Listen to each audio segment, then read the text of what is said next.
kita berjumpa kembali dalam ibadah online kita, dalam ibadah doa dan pemulihan. Kami percaya kita semua tetap dalam keadaan baik.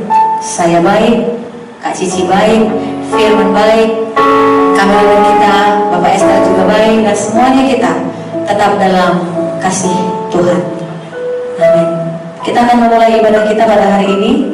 Terlebih dahulu mari kita dengarkan Timbang Sangkakala dengan sikap berdoa.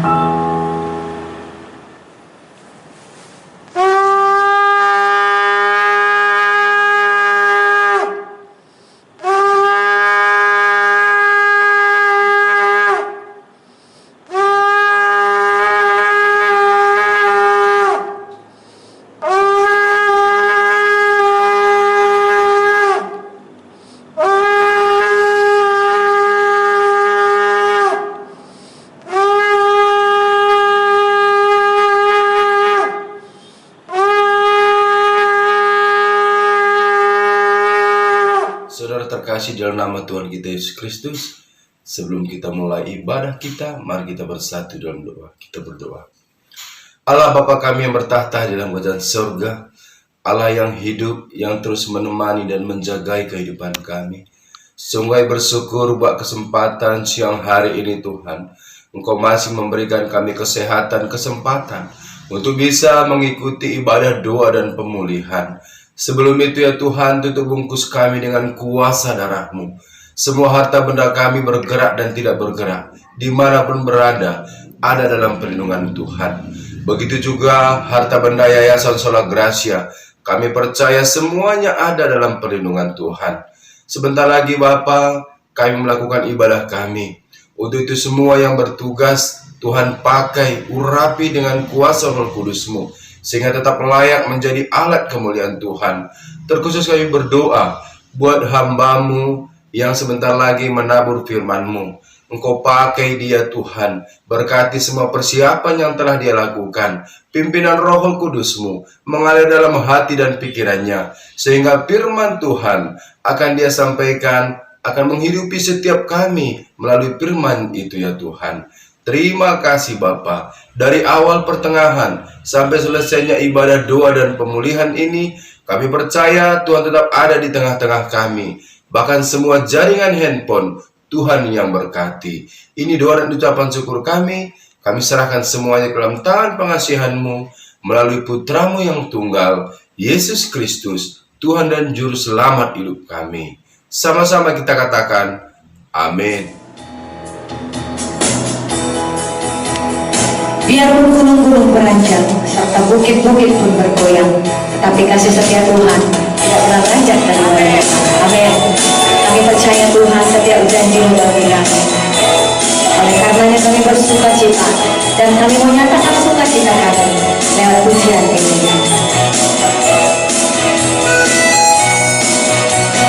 Biarpun gunung-gunung beranjak, dan bukit-bukit pun bergoyang, namun kasih setia-Mu tak akan beranjak dariku. Biarpun gunung-gunung beranjak, dan bukit-bukit pun bergoyang, namun kasih setia-Mu tak akan beranjak dariku. Tak akan beranjak, tak akan bergoyang, tak akan beranjak, tak akan bergoyang. Demikian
bersyukur buat kebaikan Tuhan. Kita bersyukur buat banyak hal yang Tuhan sudah perbuat dalam hidup kita. Apalagi yang menjadi alasan kita untuk meragukan dan jauh dari kasih Tuhan. Jangan bimbang, jangan ragu. Mari kita nyatakan bahwa kita tetap percaya kepada Tuhan. Walau apapun yang terjadi dalam hidup kita, kita akan tetap katakan dan kita mau nyatakan kita akan tetap bersyukur kepada Tuhan. Banyak yang kau perbuat di dalam hidupku. Rencana indahmu terjadi di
Tidak hanya saat ini, tapi di setiap waktu dalam hidup kami, hanya Engkau yang layak terima pujian dan ucapan syukur kami. Terima kasih Bapa buat penyertaan-Mu di sepanjang kehidupan kami. Terima kasih buat kasih setia-Mu Tuhan. Terima kasih buat berkat kelimpahan yang Tuhan berikan bagi kami. Kami sungguh bersyukur. Inilah bagian pujian penyembahan kami yang kami naikkan saat ini ke hadapan-Mu Tuhan. Terimalah menjadi duka yang harum yang menyenangkan hati-Mu Bapa. Haleluya. Mari saudaraku, semua kita yang sudah memuji dan menyembah Tuhan, bersama dengan saya kita katakan amin. Mari kita bersatu di dalam doa. Segala puji, segala hormat, segala kemuliaan kami naikkan kepadamu pada siang hari ini Tuhan. Terima kasih Bapa, kami boleh mengikuti ibadah walaupun kami berada di rumah masing-masing. Kami melakukan ibadah secara virtual. Kami percaya Tuhan dimanapun kami berada, roh Tuhan ada di dalam setiap hati kami. Terima kasih Tuhan, pada saat ini Bapa, kami juga mau menaikkan doa-doa syafaat kami Bapa. Kami mau berdoa untuk pemerintah kami Tuhan. Berkati pemerintah kami Bapa di saat seperti ini Tuhan. Biarlah roh-Mu yang kudus turun, memberikan hikmat kepintaran Bapa, supaya pemerintah kami dapat berlaku adil dan melakukan yang terbaik untuk negeri bangsa kami ini Tuhan. Berikan roh yang takut akan Tuhan, sehingga di dalam memerintah ada keadilan dan keberanian di dalam pemerintahan kami ini. Kami percaya Tuhan, kuasa-Mu yang luar biasa bekerja atas pemerintah kami ini Tuhan. Kami juga mau berdoa Tuhan untuk kejahatan-kejahatan yang ada di negara kami Tuhan. Banyak sekali terjadi Tuhan, narkoba, pencurian, perzinahan, pembunuhan, begitu juga penyembahan berhala, dan masih banyak lagi kejahatan-kejahatan yang dilakukan bangsa negara kami Tuhan, yang membuat hati-Mu terluka. Kami berdoa Tuhan, berikan roh pertobatan kepada semua anak-anak-Mu ini Tuhan, supaya mereka berbalik arah untuk datang kepadamu dan bersungguh-sungguh datang kepadamu Tuhan. Kami percaya Tuhan, bangsa dan negara kami ini akan dipulihkan oleh karena kuasa darah Yesus Kristus.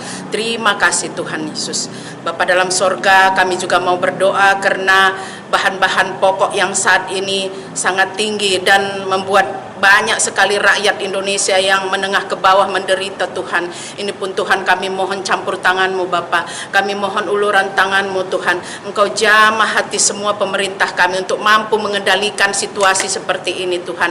Roh Kudus mulai yang bekerja Tuhan, mengajari pemerintah kami supaya harga-harga bisa stabil Tuhan, sehingga rakyat Indonesia tidak ada yang menderita, tidak ada yang kelaparan Tuhan. Tapi kami percaya Engkau adalah Allah yang luar biasa, Allah yang maha kaya Tuhan.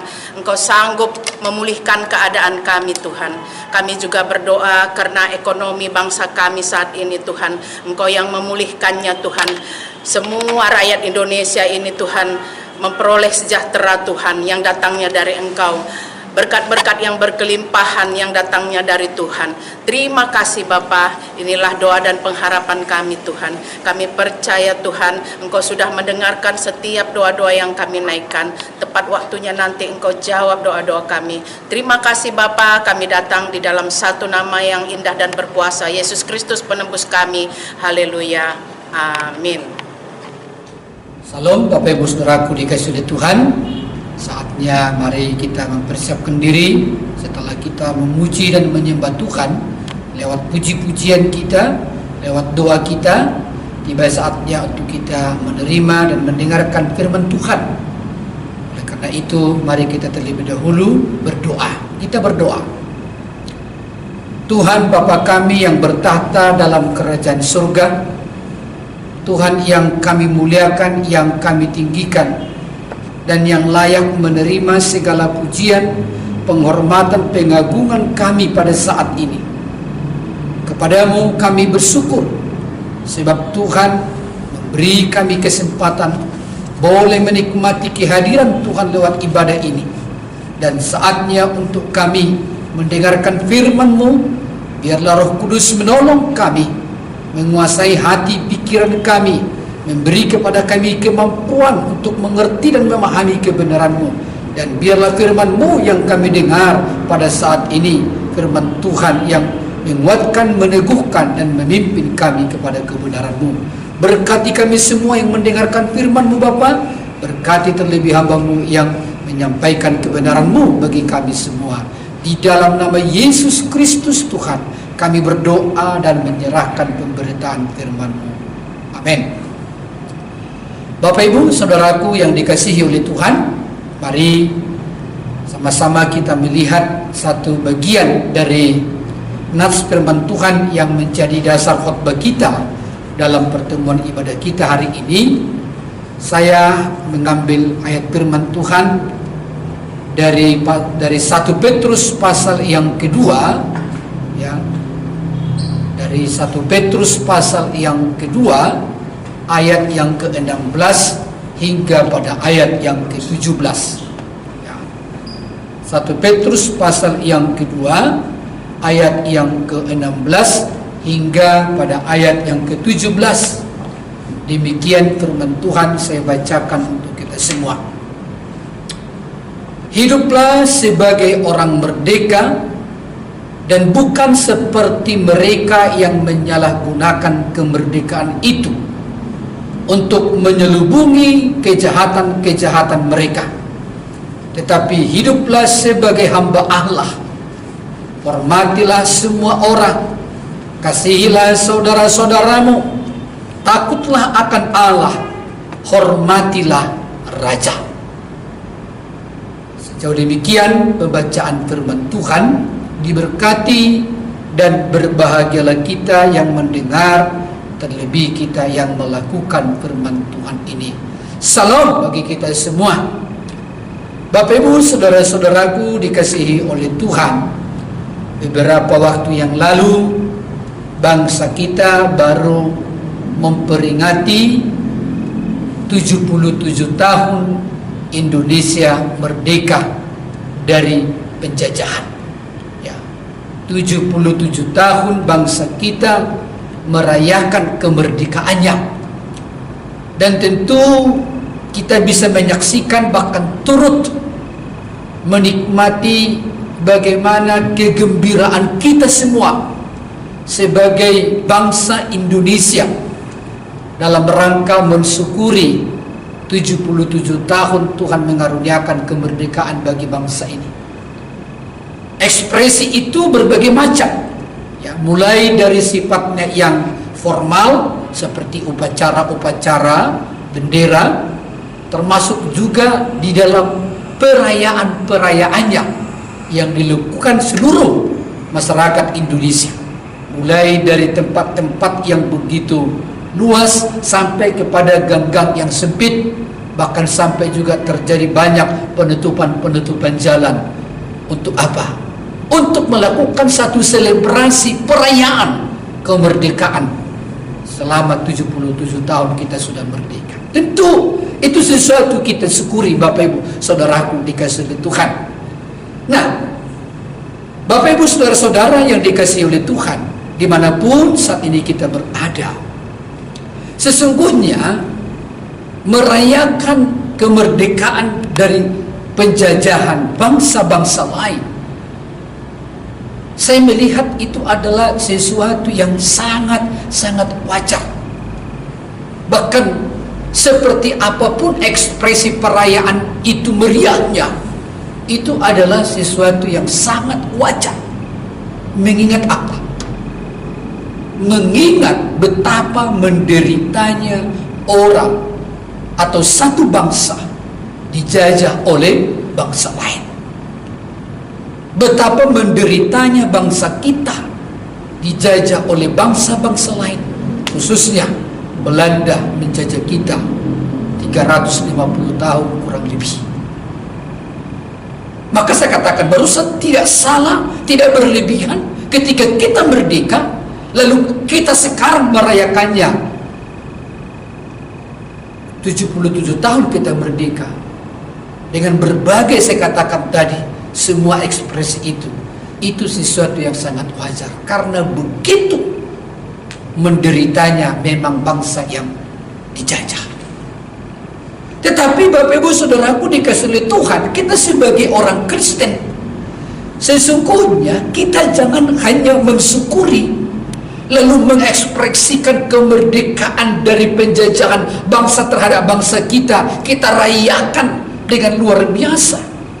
Tetapi ada sesungguhnya juga yang setiap hari harus kita rayakan kemerdekaan yang Tuhan berikan kepada kita selain kemerdekaan bangsa ini dari bangsa-bangsa penjajah, yakni kemerdekaan kita dari perbudakan dosa.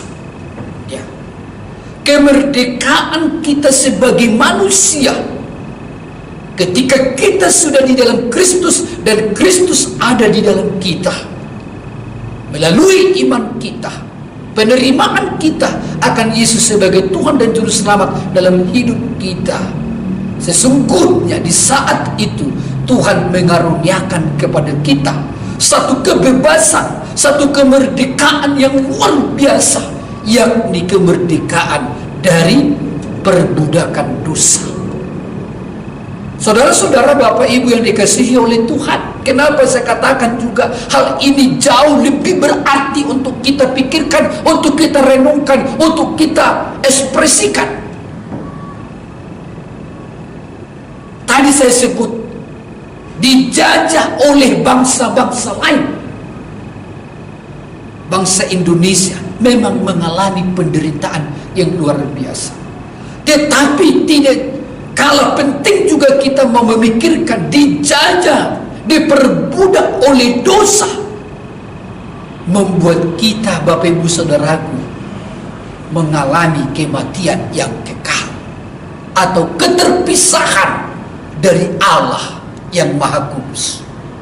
Jadi lihat, dampak daripada penjajahan dosa mengakibatkan keterpisahan kita dengan Allah yang Maha Kasih, Allah yang Maha Suci, dan mengakibatkan kepada kita, karena keterpisahan dengan Allah, akhirnya manusia itu mengalami kematian yang kekal, dengan kata lain neraka. Tetapi puji dan syukur kepada Tuhan, melalui iman kita kepada Yesus, seperti saya katakan tadi, kita tidak lagi terpisah dengan Allah yang Maha Kasih, yang Maha Suci. Kita tidak lagi mati di dalam dosa, tidak lagi mati di dalam kekekalan, karena Tuhan sudah mengaruniakan kemerdekaan itu kepada kita. Oleh karena itu, Bapak Ibu Saudaraku dikasih oleh Tuhan, Tuhan mau, sebagaimana kita sebut beberapa waktu yang lalu, mengekspresikan sukacita, kebahagiaan kita karena merdeka dari penjajahan bangsa. 77 tahun kita sudah merdeka. Tuhan juga mau supaya setiap saat, setiap hari kita mengekspresikan kemerdekaan yang sesungguhnya, yakni kemerdekaan dari dosa. Bukan hanya tiap tahun, tetapi tiap hari Tuhan mau, Tuhan rindu kita merayakannya, kita mengekspresikannya. Saudara-saudaraku dikasihi oleh Tuhan, kitab 1 Petrus pasal yang kedua, ya, khususnya ayat yang ke-11 sampai pada ayat 17, tadi kita baca hanya 16 sampai 17, sesungguhnya ini juga adalah menjadi nasihat Petrus kepada orang-orang percaya, orang-orang Kristen yang ada sebagai pendatang di perantauan.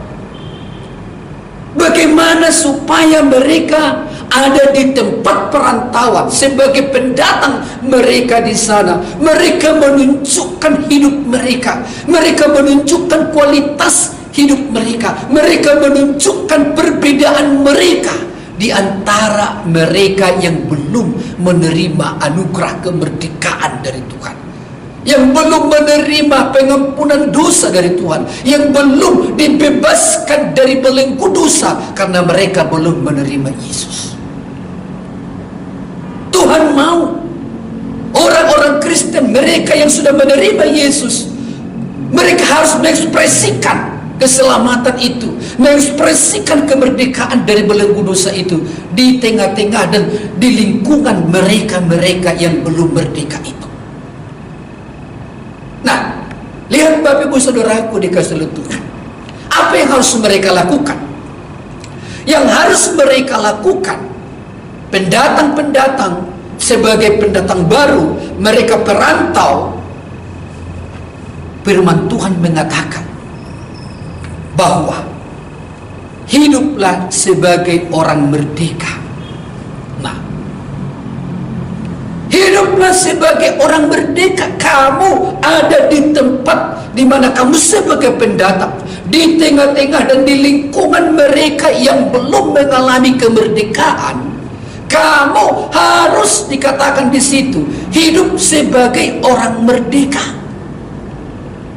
Ya, hidup sebagai orang merdeka. Jangan lagi hidup seperti orang yang dibelenggu atau yang terus dijajah oleh dosa. Bahkan disebut di situ, ya, ayat yang ke-16 tadi, dan dikatakan jangan sama kamu seperti mereka juga yang menyalahgunakan kemerdekaan itu, yang menyelubungi kejahatan-kejahatan mereka. Jadi Bapak Ibu Saudaraku dikasihi Tuhan, pendatang ini, orang-orang Kristen yang merantau ini, saudara-saudaraku yang dikasihi oleh Tuhan, ya, secara iman mereka dikatakan kamu harus menunjukkan bahwa kamu itu adalah orang merdeka, supaya mereka yang belum merdeka itu melihat hidupmu. Dan juga kamu harus menunjukkan dirimu sebagai orang merdeka, bukan seperti orang yang menyalahgunakan kemerdekaan. Jadi ada dua kemungkinan di mana mereka mau menunjukkan kualitas iman mereka, menunjukkan kemerdekaan mereka yang sejati. Yang pertama, bagi mereka yang belum mengalami kemerdekaan dari dosa. Yang kedua adalah sesungguhnya bagi mereka yang sudah mengalami kemerdekaan dari dosa, tetapi memakai kemerdekaan dari dosa itu, memakai anugerah Tuhan itu, memakai kasih karunia dari Tuhan itu, mereka pakai itu untuk kebebasan melakukan kejahatan, bahkan melakukan dosa. Dan di sini disebut bahasa menutupi, ya, menutupi dan menyelubungi kejahatan-kejahatan mereka.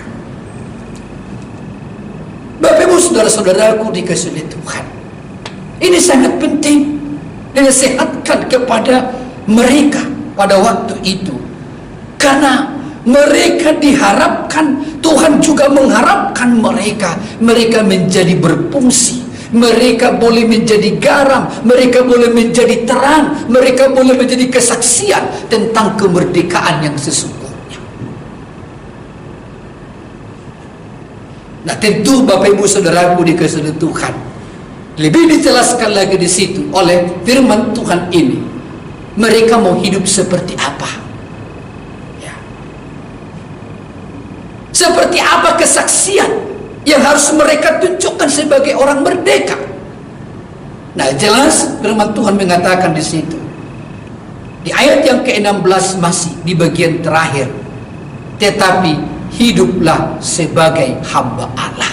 Nah, ini dia menarik, ya, hiduplah sebagai hamba Allah, ya. Saudara-saudaraku dikasihi oleh Tuhan, hidup sebagai hamba Allah. Ini sekaligus penekanan tentang status baru, identitas baru yang orang Kristen miliki, yang sudah percaya kepada Kristus pada saat itu, ya. Khususnya orang-orang Yahudi yang sudah menerima kebenaran di dalam Yesus Kristus. Setiap orang yang menerima dalam Kristus, apakah mereka orang Yahudi atau non-Yahudi, mereka memiliki identitas yang baru. Setiap kita yang sudah percaya dan menerima Yesus dalam hidup kita secara pribadi, dengan didasarkan pada kesadaran penuh tentang siapa kita dan siapa Kristus, kita disebut di sini, Bapak Ibu, memiliki status yang baru, yaitu hamba Allah. Nah, hamba Allah, status yang baru ini menjelaskan siapa kita sebelumnya. Kalau kita melihat juga sebenarnya sering ucapan-ucapan Paulus, ada sering banyak keseragaman dengan ucapan Petrus berbicara status kita sebagai orang yang dalam Kristus. Ya, mereka juga sering memakai hidup baru. Ya, orang yang sudah di dalam Kristus disebut mereka yang sudah mengalami hidup yang baru atau dilahirkan kembali atau manusia baru. Tetapi juga Paulus dan Petrus juga memiliki cara pandang yang sama dan sebutan yang sama memandang orang-orang yang sudah percaya, yaitu adalah hamba Allah. Sebelum menjadi orang percaya, juga mereka dan siapapun itu yang belum percaya disebut hamba dosa. Ya. Hamba dosa artinya apa? Diperbudak oleh dosa, dibelenggu oleh dosa, tak berkuasa melawan dosa. Namanya hamba. Hamba tidak punya kemerdekaan, hamba tidak punya otoritas. Hamba itu hanya tunduk terhadap apa diperintah oleh Tuhannya. Tetapi Bapak Ibu Saudaraku dikasihi oleh Tuhan, ketika orang-orang Kristen yang berlatar belakang Yahudi sudah menjadi orang percaya, mereka tidak lagi disebut menjadi hamba dosa. Mereka tidak disebut lagi menjadi hamba iblis, tapi disebut di ayat 16 bagian akhir ini adalah sebagai hamba Allah. Inilah status orang yang sungguh-sungguh mengalami kemerdekaan. Inilah panggilan, inilah identitas yang baru yang kita miliki bagi kita yang sudah mengalami kemerdekaan sesungguhnya. Ada status yang melekat di dalam diri kita. Nah, tentu karena kita memiliki status yang baru, identitas yang baru, yakni sebagai hamba Allah, maka Bapak Ibu Saudaraku dikasihi Tuhan, status itu juga harus tercermin di dalam kesaksian hidup kita setiap hari. Ya. Di ayat-ayat awal, di ayat 11 itu disebut bagaimana mereka harus hidup. Saya bacakan saja ayat 11. Saudara-saudaraku yang kekasih, aku menasihati kamu supaya sebagai pendatang dan perantau, kamu menjauhkan diri dari keinginan-keinginan daging yang berjuang melawan jiwa. Milikilah cara hidup yang baik di tengah-tengah bangsa bukan Yahudi, supaya apabila mereka memfitnah kamu dan seterusnya. Nampak buah kemerdekaan itu.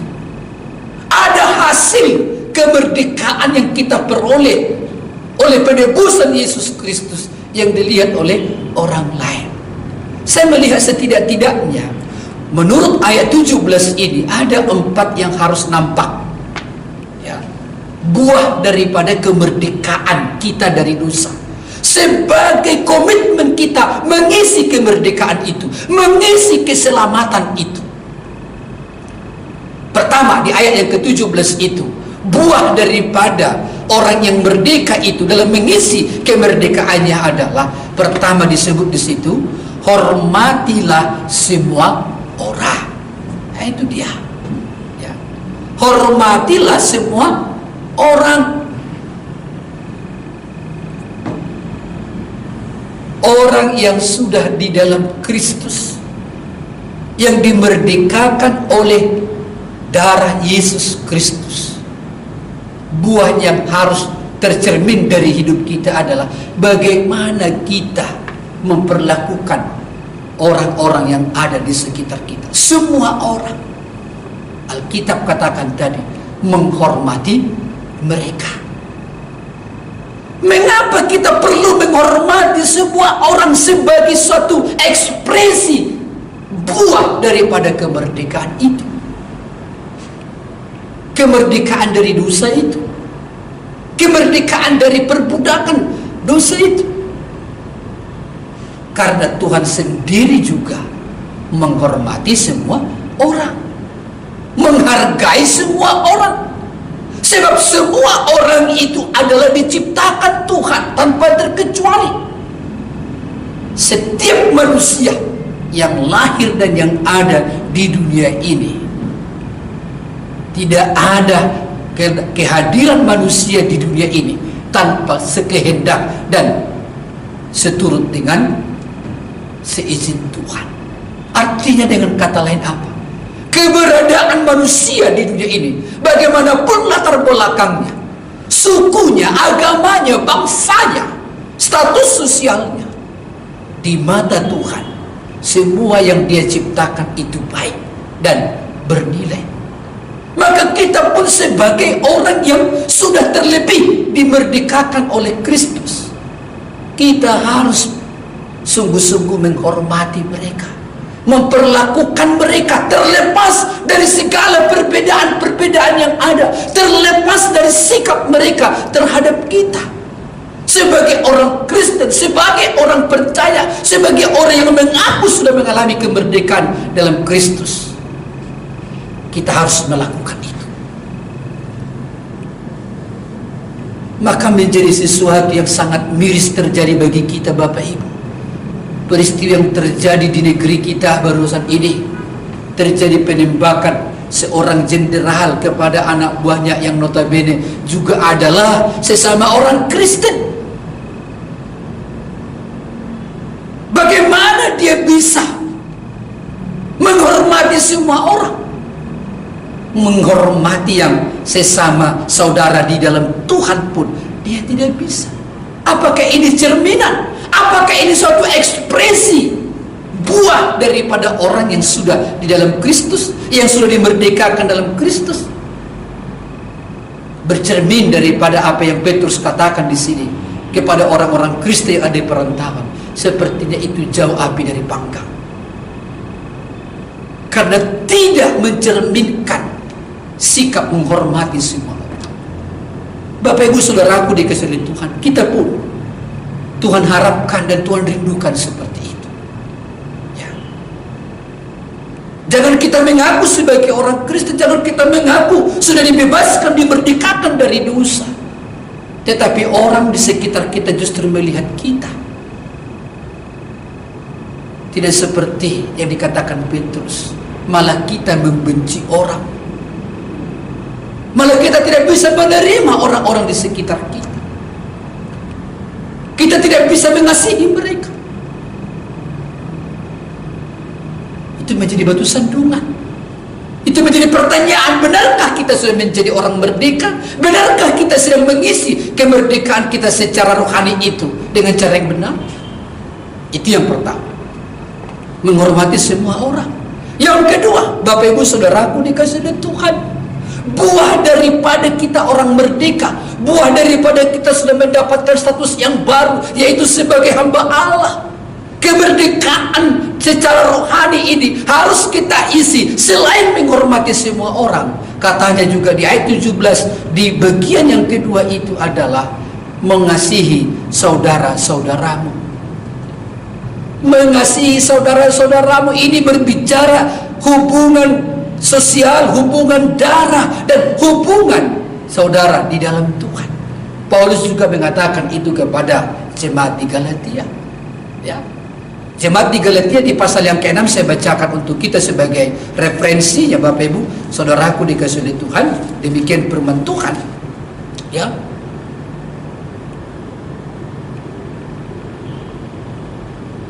Saya baca ayat 6, ayat yang ke-9 sampai 10. Janganlah kita jemu-jemu berbuat baik, karena apabila sudah datang waktunya kita akan menuai jika kita tidak menjadi lemah. Karena itu, selama masih ada kesempatan bagi kita, marilah kita berbuat baik kepada semua orang, tetapi terutama pada kawan-kawan seiman. Mengasihi semua orang, berbuat baik kepada semua orang, itu secara umum dulu yang pertama. Lalu secara spesifik di ayat 17 ini dikatakan mengasihi, berbuat baik kepada saudara. Ini berbicara hubungan yang lebih dekat. Orang yang sudah merdeka di dalam Kristus, orang yang sudah hidup baru, orang yang mengaku bagian daripada keluarga Kristen, dia harus mampu menunjukkan dari sikap dan perilakunya bagaimana ia mengasihi saudara-saudaranya, bagaimana ia mencintai saudara-saudaranya, bagaimana ia menghormati saudara-saudara sesama keluarga, terlebih di dalam Tuhan. Pertanyaannya bagi kita, Bapak Ibu Saudaraku dikasihi Tuhan,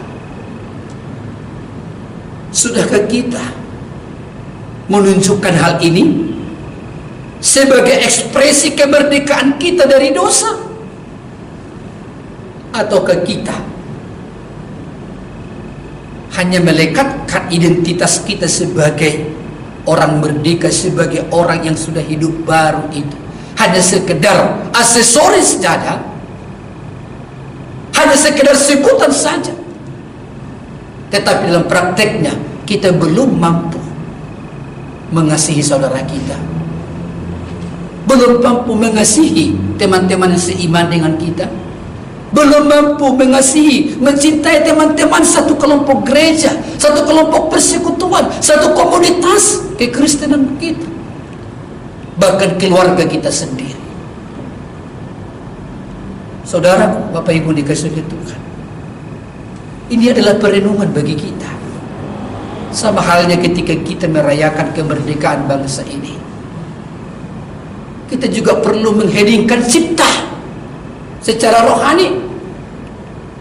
Kalau kita di dalam memperingati kemerdekaan bangsa kita, kita mengheningkan cipta untuk para pahlawan yang telah berjuang untuk memberikan kemenangan, untuk membebaskan kita dari dosa lewat perjuangan mereka. Secara rohani kita juga perlu mengheningkan cipta, mensyukuri karya Kristus yang telah menebus kita, tetapi juga merenungkan sejauh mana kita mengisinya, sejauh mana kita hidup di dalam kemerdekaan itu, khususnya di dalam mengasihi sesama saudara. Yang ketiga, Bapak Ibu Saudaraku dikasihi Tuhan, masih di ayat yang sama, buah atau ekspresi dari orang merdeka yang disebut tadi, yang menjadi hamba Allah, identitas bangunan. Selain yang pertama menghormati semua orang, mengasihi saudara-saudara, yang ketiga di sini berbicara tentang takut akan Allah. Ya. Takutlah akan Allah katanya.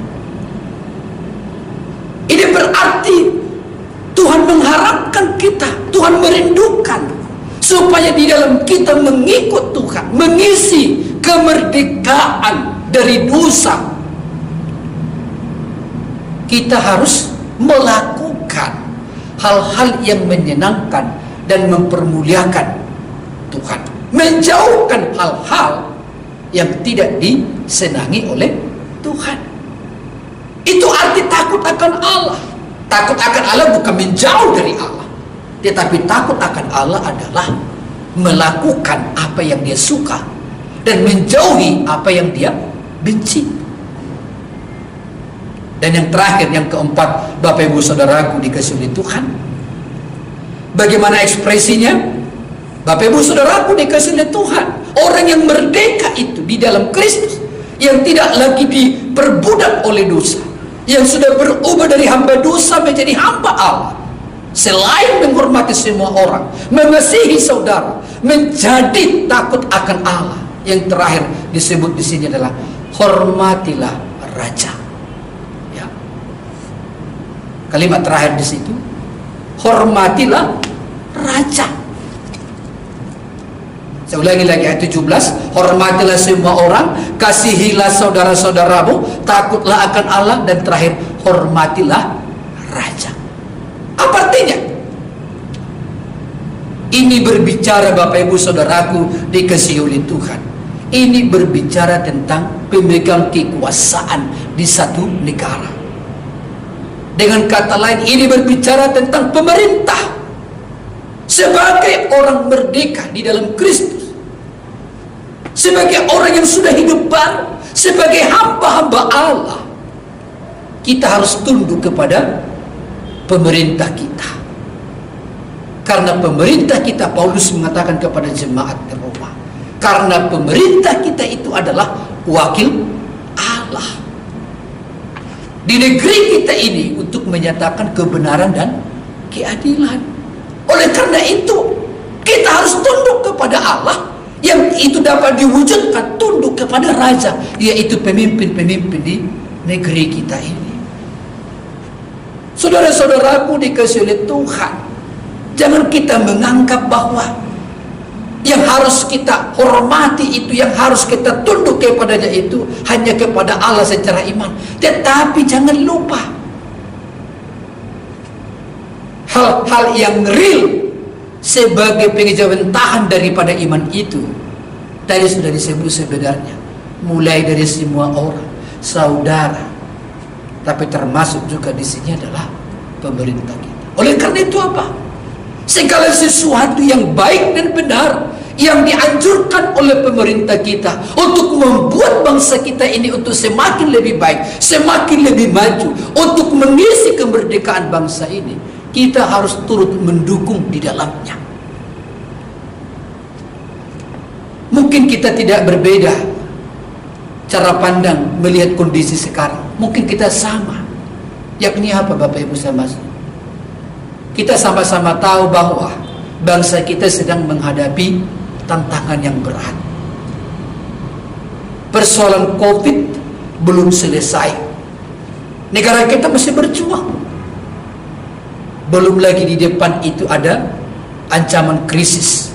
Karena secara global juga berbagai-bagai negara menghadapi tantangan yang sama. Pemerintah kita berjuang untuk menghadapi itu. Dan itu juga yang disampaikan oleh Presiden kita dalam pidato kenegaraannya pada tanggal 16 Agustus yang lalu. Artinya apa? Kita diajak untuk turut mendukung, mengambil bagian apa yang menjadi tanggung jawab kita sebagai rakyat. Mari kita mulai dari hal-hal yang sederhana. Apa yang dilakukan pemerintah untuk menyikapi lonjakan COVID yang belum berakhir? Ketika pemerintah mengajak kita untuk taat prokes, janganlah pula kita abai.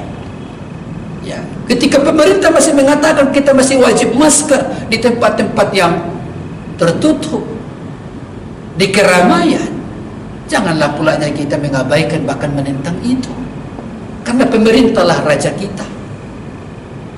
Ya, pemerintahlah raja kita. Mereka yang lebih tahu sikap seperti apa yang benar menghadapi situasi yang tidak pasti ini. Ketika pemerintah juga mengajak kita untuk berhemat dan berbagai macam yang lainnya, mari kita tunduk dan hormati. Sebagai apa? Sebagai bukti kita ini adalah orang yang merdeka. Sebagai bukti kita ini adalah hamba-hamba Allah. Maka Bapak Ibu Saudaraku dikasihi Tuhan, ketika kita mampu menunjukkan buah kemerdekaan dalam 4 hal yang baru saya uraikan tadi, Bapak Ibu Saudaraku dikasihi Tuhan, maka kitalah sesungguhnya orang-orang yang merdeka dan yang mengisi kemerdekaan itu dengan benar. Bukan seperti mereka yang masih terbelenggu dengan dosa, dan bukan seperti mereka yang menyalahgunakan kemerdekaan itu. Ketika 4 hal ini kita lakukan, Tuhan pun dipermuliakan, dan orang lain pun akan melihat kemuliaan Tuhan. Amin. Kita berdoa. Bapa di dalam surga, kami bersyukur firman-Mu sudah kami dengar, mengingatkan, mengajarkan kepada kami bagaimana kami harus hidup di tengah-tengah dunia ini. Hari ini kami diteguhkan oleh firman-Mu supaya kami sadar siapa kami sesungguhnya. Ketika kami sudah mengambil keputusan menerima Yesus sebagai Tuhan dan Juru Selamat kami, mengakui segala dosa-dosa kami, dan menempatkan Yesus yang menjadi terutama dalam hidup kami, kami adalah orang-orang merdeka itu. Kami bukan lagi hamba dosa, tapi kami hamba Allah. Dan Engkau mau Tuhan, supaya kemerdekaan itu kami pergunakan sebagaimana semestinya. Supaya kemerdekaan itu tidak kami pergunakan untuk menutupi kejahatan kami, tapi kemerdekaan yang sudah Kau beri bagi kami, kemerdekaan dari dosa itu, harus kami mengisinya dengan hal-hal yang Tuhan kehendaki. Mampukan kami Bapa, supaya kami mampu menghormati semua orang, mengasihi saudara-saudara kami, takut akan Engkau, dan juga menghormati para pemimpin kami di negeri ini. Biarlah itu tercermin dari kehidupan kami, sehingga ketika kami berada di tengah-tengah bangsa ini, orang lain dapat menerima kami, dan orang lain dapat melihat kasih Allah di dalam diri kami. Berkati kami Bapa lewat firman-Mu. Dalam nama Tuhan Yesus Kristus kami berdoa dan mengucap syukur. Amin. Salam bagi kita semua, Bapak Ibu dikasihi oleh Tuhan. Tuhan memberkati. Salam sehat untuk